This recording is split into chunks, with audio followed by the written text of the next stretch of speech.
Believe it or not, one of the most frequently asked questions about heaven is whether or not our pets will be there. For the answer to that question, stay tuned.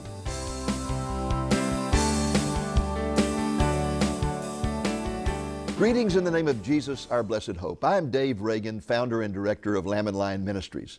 Last week, we began a discussion of the meaning of heaven, and the most important point we made is that heaven is ultimately going to come down to earth, because the eternal abode of the redeemed is going to be on a new earth, where we will live in the presence of God.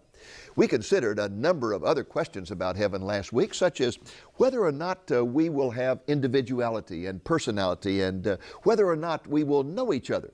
And our answer to both of those questions was a resounding yes. This week, we want to consider one of the most intriguing and frequently asked questions about heaven, namely, will our pets be in heaven? We're going to begin by introducing you to some very special pets.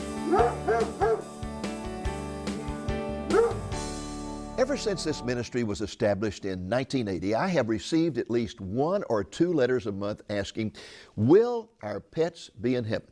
The messages usually come from a grieving person who has just lost their pet. Well, despite the frequency of the question, I never really paid much attention to it until I received a remarkable letter from a lady in Houston, Texas named Michelle Shannon. It began with these words: "Our dog Sable died last night, May 24th, 1998. She was just over 9 years old." What set Michelle's letter apart is that instead of asking me the usual question, will I see my pet in heaven, she proceeded to give me some biblical reasons for believing that we will definitely see our pets again in heaven.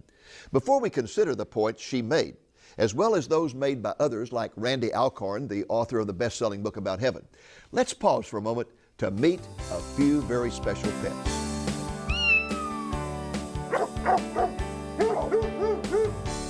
My first guest is my beautiful wife, Ann, and a very special little pet in her lap here. Ann, introduce the viewers to this fella. This is Samson.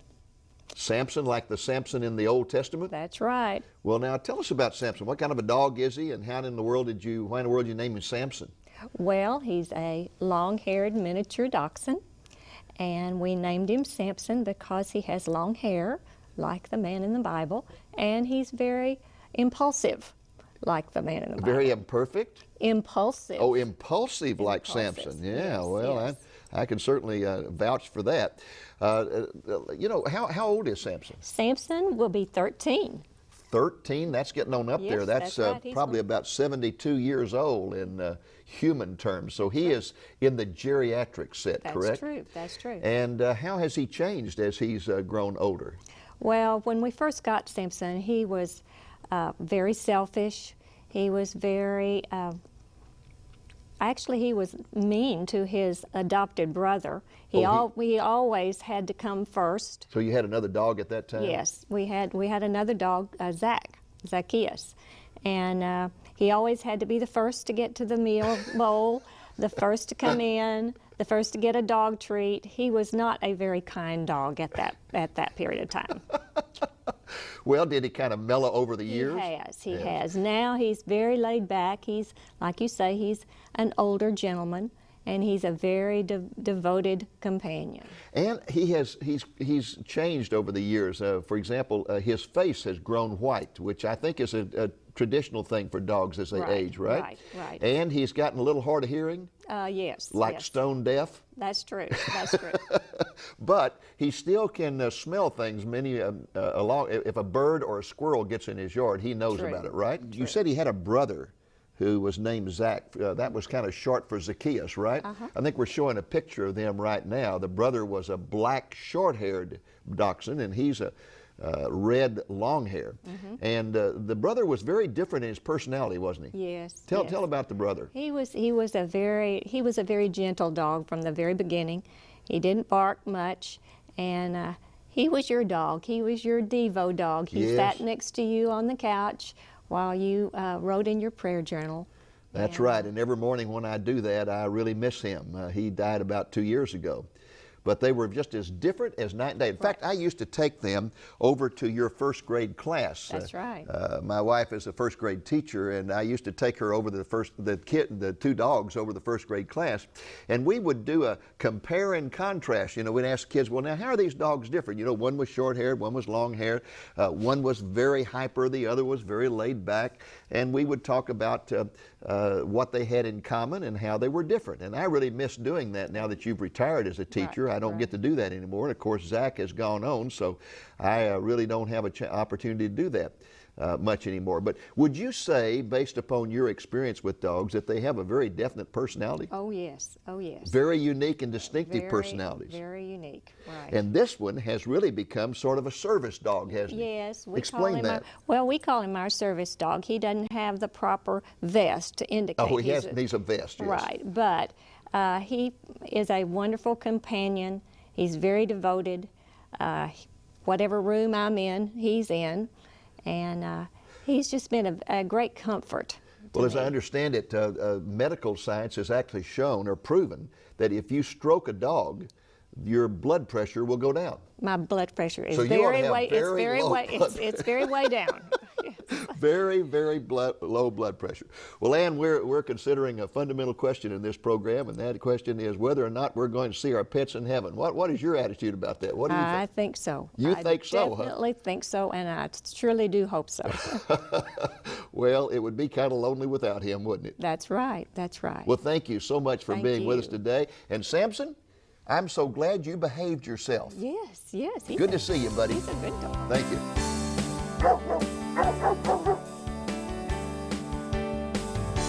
My next guest is my daughter, Rachel, who usually is behind one of the cameras. She's one of our camera operators. Rachel, how does it feel to be in front of the camera instead of behind it? I like being behind it, but this is good. A good day to show my dog. Tell us, who do you have here with you today? This is my dog, Brownface, and he's a very special dog in my life, probably my favorite animal that I've ever had. What kind of dog is he? Well, I don't know. I think he's probably part shepherd, and he's just a mutt, though, just a mixture. A mixed breed. And what? How much does he weigh? Oh, probably about, I'd say, maybe 45, 50 pounds. And do you have any idea how old he is? No, not really, because he was a stray when we found him. So. Well, I know you have a real heart for animals because I know that when you were growing up, you were always bringing stray ones home.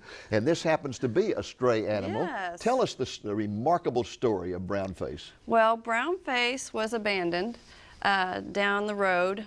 Some people moved and just left him. I don't know if they moved to an apartment and couldn't take him with them, or... So for our viewers, we are living out in the country. You live out in the country country. and on a gravel road, and down the gravel road about a mile, some people just abandoned him. They moved out and left him, right? Yes, and that's how he got his name, because when we would drive by, I'd say, "Oh, did you see that cute brown-faced dog?" So that's how he got his name, Brownface. And he was limping when we found him. And, As a matter of fact, he's lame, isn't he? Yes, he has one leg that is broken, and it's not going to heal back together. But it doesn't seem to bother him. He functions just fine. So was he hit by a car? Or do you I know? guess so. And, I in think fact, so. we have some footage of him running, and it's Yes, amazing how fast a 3-foot dog can run, right? That's right. That's right. He's In fact, he's a hunter, isn't he? He is. He's a very good hunter, because they did leave him. He had to hunt for his food, and so he's very good at hunting. And Now, when you first met Brownface, he did not have anything to do with you or anybody because he'd been very badly mistreated, right? Yes, Tell he the had. story about how he warmed up to you. Okay, he was laying on the driveway at the house where the people used to live, waiting for them to return. And he waited and waited, probably for months. And so we finally one day pulled over and had some fast food left over, and we put a cup of water out and half a hamburger or something, and he ran to the bushes right when we pulled in the driveway because he didn't recognize the car. And then right when we got in the car and left, he would come out and get the water and the food. Well, that went on a long time, and one day I prayed. I said, "Lord, you know, I'm really tired of this. I'm really tired of taking care of this dog, and he won't have anything to do with me. And today, God, if you could just make him roll over and just let me touch him. I just wanted to touch him." him. So No kidding. We drive up in the driveway. I get out of the car, and the dog does just that, rolls over, and I pet him and the whole relationship changed. He knew at that point he was my dog, and so did I. And so you brought him home. We brought him home, and the Lord healed him of heartworms. We took him to the vet like you do when you get a new dog, and we took him to the vet, and he had flea infestation and all kinds of terrible things, and he had heartworms. And so we just put him on the heartworm preventative, and a year later, of course we prayed for him, and a year later he was healed. So. But I know that when you first brought him home, he would not have anything to do with anyone except you. Right, right. I know that for 6 months I would try to just let him, but he had been so terribly mistreated that he was afraid of everyone, particularly men. Yes. And he would not allow me to touch him. And today, it's amazing what love does, because when I get out of the car, he runs over me and he wants me to scratch him underneath his neck. Yes, he loves that. He loves that. He has warmed up. So he has been transformed by love. Yes, he has. Well, let me ask you something, Rachel. One of the things that we're considering in this particular program is whether or not you'll believe we'll see our pets in heaven. What do you think? I think so. Just the way that the Lord has used this dog to teach me more about him and his relationship with us, and I mean, and just all the animal kingdom. My goodness, that's the Lord's greatest creation. Well, so. one great thing about it is if we do see our pets in heaven, this one will have his leg healed. Yay!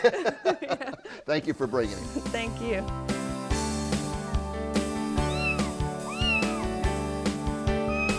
My next guest is Anna Watts. Anna is the daughter of one of our members of our media crew, Larry Watts, and I have invited her to come today because I wanted her to bring her cat. I figured that I was going to get in big trouble with cat lovers all across the nation if we only had dogs on this program.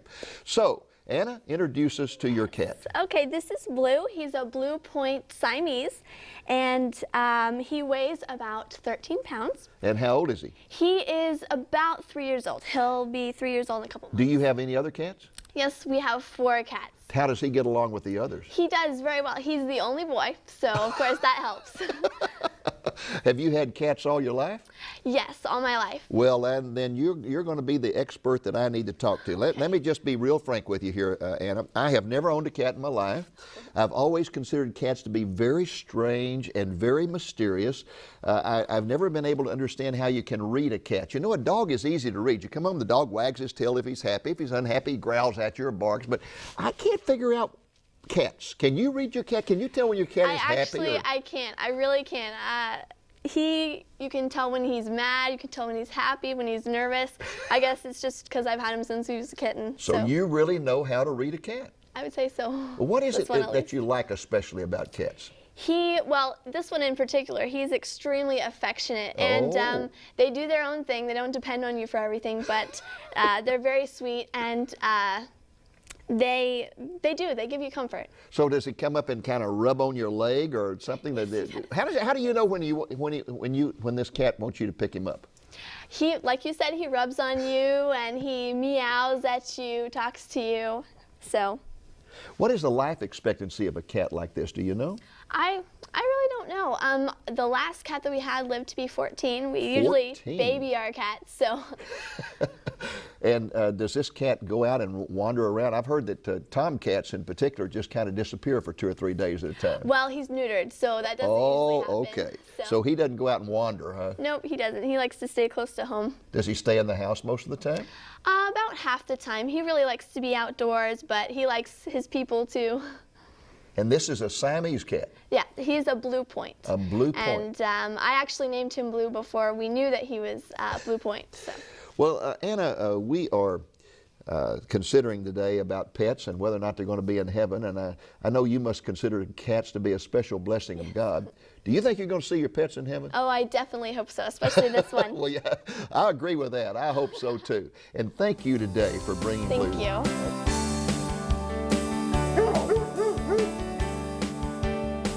Well, my special guest for this segment is Debbie Blaylock, who comes from Bullard, Texas. Where in the world is that? It's just outside of Tyler. So it's over in beautiful East Texas. Beautiful East Texas, God's country. Yeah, for those of you who don't know Texas very well, there's a western part that's all desert, there's a central part that's plains, but East Texas is absolutely gorgeous. That's what we call the piney woods, where the big pine trees are. So you're in the beautiful part of Texas. Now, tell us about our special guest here. Well, this is Molly, and Molly is our pet, our child. She Molly is a 6. dachshund. She's a dachshund. Yeah. Well, she doesn't know that. She thinks she's human. Yes, I know about that. I know about that. You know, my wife and I have had dachshunds all our lives, and in fact, we had one of our dachshunds on earlier in the program. And one thing I've learned about dachshunds is that they are very loyal, very faithful. They usually attach to one person. And I've also noticed that they are very territorial. They have their territory. They don't eat birds in their territory. And with squirrels, now out in East Texas, you got a lot of squirrels. Don't they drive Molly nuts? Yes, and then consequently, she drives us nuts. Well, in fact, I've even not watched the squirrels. They'll come down the tree and maybe this high off the ground, and they will just, their fur will stand up on end, and they sort of growl. And they know how high that dog can jump, and they just drive the dog nuts. They do. And she is she'll sit there until she... Have you ever owned another dachshund? Oh, yes. In fact, that's about all we've ever owned is dachshunds. Well, tell us about Molly's personality. I know dogs have very distinctive personalities. Well, it's very particular to the breed. She's very affectionate. She's very, like you said, territorial, and... very wiggly. Very wiggly right now.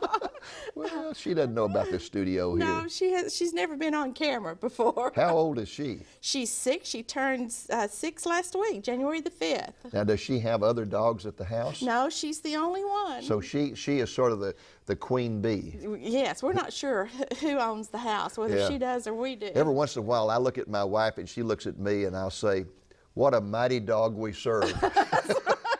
That's true. Because they kind of rule the roost, and it's amazing how they can let you know exactly what they want. You know. It is amazing, isn't it? She usually comes to me because she knows I'm going to be listening to her. Oh. You know. Does she have a favorite treat? Oh yes, yes. Okay. Bacon, which is not good, not good for her. So she doesn't get it very often. Well, Molly, I think, is trying to tell us that she's about tired of this interview and she's ready to get on with something more important, right? I'm sure she is. Well, what I understand, Debbie, is that Molly has a very, very special trick. She does. She's a born-again dachshund. A born-again dachshund. Now, I wonder what in the world that means, a born-again dachshund. Well, I'm sure she'd be happy to show you. Okay, well, I tell you what we're going to do. We're going to take a little break here, and then we're going to move this table out, and we're going to let Molly perform her trick right here, okay? Okay. All right, Molly, are you ready to do your trick? I hope so. Okay, here we go.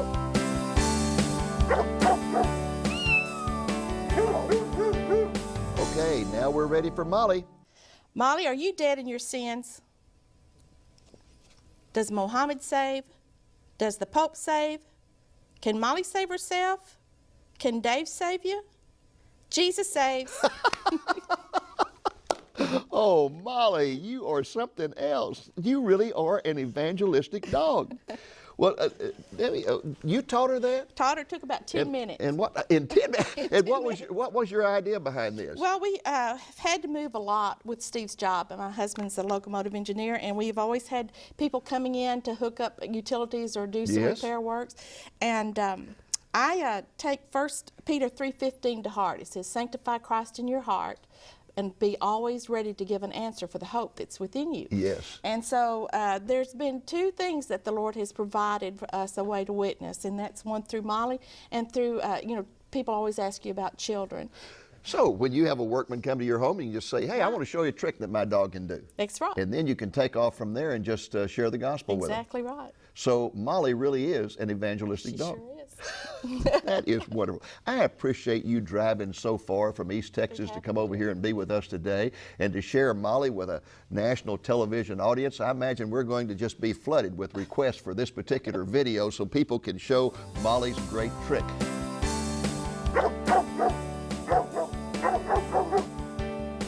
Okay, it's time for us to take a look at the question we raised at the beginning of this program, namely, will our pets be in heaven? As I pointed out earlier, I was prompted to think seriously about this question in 1998 when I received a remarkable letter from a lady in Houston, Texas named Michelle Shannon. In her letter, she informed me that her dog Sable had died recently. But instead of asking the usual question, will I see my pet in heaven, she proceeded to write an in-depth essay on why she was convinced that we will be reunited with our pets in heaven. I was so impressed with her letter that we published it in our magazine and we posted it on our website, where you can still find a copy of it today. Now, the first thing that Michelle did in her letter was to establish the fact that God loves and cares for the animals He has created. Here are the scriptures she cited. She began with Revelation 4:11, which tells us that all things were created for God's pleasure. Job 12:10 assures us that in God's hand is the life of every creature. Luke 12:6 says that God never forgets about the animals. Matthew 10:29 says that even when a sparrow falls to the ground, God notices. Psalm 104 and Matthew 6 describe how God Himself feeds the animals.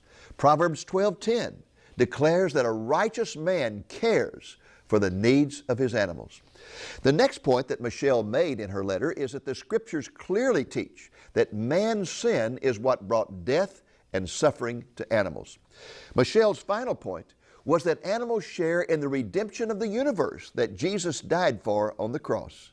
This is an important point that most Christians are simply not aware of. You see, folks, in Old Testament times, the high priest entered the Holy of Holies once a year to sprinkle blood on the mercy seat of the Ark of the Covenant to make atonement for the sins of the people. Now, this act was prophetic in nature, pointing to the fact that one day the Messiah would shed His blood for the mercy of God to cover the law of God. But what most people have never noticed is that the Scriptures say that the high priest took a step back from the ark and sprinkled the blood on the ground in front of the ark. This act was to symbolize the fact that the Messiah would also die to make possible the redemption of all of God's creation, including both the plant and the animal kingdoms. Consequently, we are told in Romans 8 that all of God's creation yearns for the Lord's return when the curse will be lifted, and the plant and animal kingdoms will be returned to their original perfection as when they were created.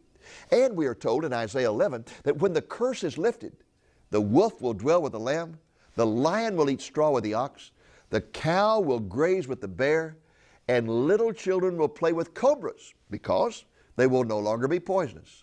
The millennium will truly be a peaceable kingdom where man and nature will live together in perfect peace and harmony. Randy Alcorn, in his great book about heaven, emphasizes what he calls the principle of redemptive continuity, whereby the new millennial earth, as well as the new earth of eternity, will be an extension of this earth with everything perfected. Now keep in mind that in Revelation 21:5 it says that God will make all things new. It does not say He will make new things. Randy Alcorn puts it this way: God will not scrap His original creation and start over. Instead, He will take His fallen, corrupted creation and restore, refresh, and renew it to its original design. So, my friends, there will be animals in the millennium, and the Bible teaches there are animals in heaven now. For example, Revelation 4 tells us that God's throne is protected by 4 living animals who also serve as worship leaders. Also, Revelation 19:11 says that Jesus will return to this earth from heaven riding on a white horse. The principle of redemptive continuity would therefore necessitate animals in the eternal heaven, which will be located on a new earth, most likely this earth renovated by fire.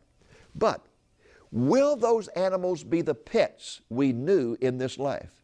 The Bible does not say, but it hints that they might be. The hint is found in Psalm 104, verses 29 and 30.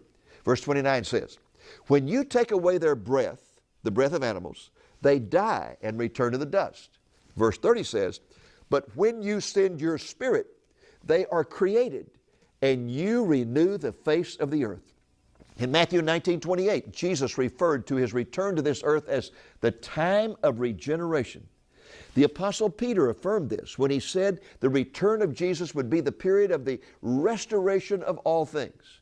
So, although these verses do not promise the recreation of our pets, they certainly hint at it, and they do not rule out the possibility.